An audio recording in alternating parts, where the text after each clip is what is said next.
എല്ലാവർക്കും നമസ്കാരം. ഇന്ന് നാരായണീയം 37-ാം ദശകത്തിലെ 3-ാമത്തെ ശ്ലോകത്തെക്കുറിച്ച് ചിന്തിക്കാം. ഹരേ നാരായണ. ഊചേ ചാംബുജഭൂരമൂനൈസുരാ സത്യം ധരിത്ര്യാവചോ നന്യുസ്യാ ഭവതാം ച രക്ഷണവിധൗ ദക്ഷോ ഹി ലക്ഷ്മീപതി. സർവേ ശർവപുരസ്സരാ വയമിതോ ഗത്വാ പയോവാരിധിം നത്വാ തം സ്തുമഹേ ജവാദിതിയയുസ്സാഗം തവാകേതനം. ഇനി ഈ ശ്ലോകത്തിലെ ഓരോ വാക്കുകളുടെയും അർത്ഥത്തെക്കുറിച്ച് ചിന്തിക്കാം. ഊചേച പറയുകയും ചെയ്തു. ആര്? അംബുജഭൂ ബ്രഹ്മാവ്. അംബുജഭൂ അമൂൻ ആരോട്? ദേവന്മാരോട്. ഐസുര അല്ലയോ ദേവന്മാരെ, സത്യം ധരിത്ര്യാവജോ ഭൂമിദേവി പറഞ്ഞത് സത്യമാണ്.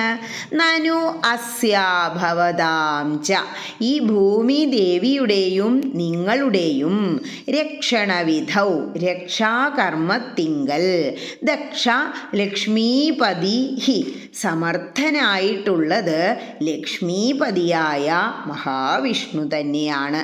സർവേ വയം നമ്മളെല്ലാവരും ശർവപുരസ്സര ശ്രീ പരമേശ്വരനെ മുൻനിർത്തിക്കൊണ്ട് ഇതാ ഗത്വാ പയോവാരിധിം പാലാഴി തീരത്തേക്ക് ചെന്നിട്ട് നത്വാ തം സ്തുമഹേ ആ ഭഗവാനെ നമസ്കരിച്ചുകൊണ്ട് സ്തുതിക്കണം. ജവാദ് ഇതിയയു സാഗം തവാകേതനം എന്നും പറഞ്ഞ് ഒട്ടും താമസിയാതെ എല്ലാവരും കൂടി അങ്ങയുടെ വാസസ്ഥലത്തേക്ക് പോയി. ഇനി ഈ അർത്ഥങ്ങളെല്ലാം മനസ്സിൽ വച്ചുകൊണ്ട് ആ ശ്ലോകം ഒന്നുകൂടി ചൊല്ലി നോക്കണം. എന്താ പറയണേ? ഭക്തന്മാരുടെ സങ്കടങ്ങളെ ഒഴിവാക്കുവാൻ ഭഗവാനെ കൊണ്ട് മാത്രമേ കഴിയുകയുള്ളൂ. അങ്ങനെ നിശ്ചയിച്ച് ബ്രഹ്മാവ് ദേവാദികളോടുകൂടി പാലാഴിയുടെ തീരത്തിലേക്ക് പോയി.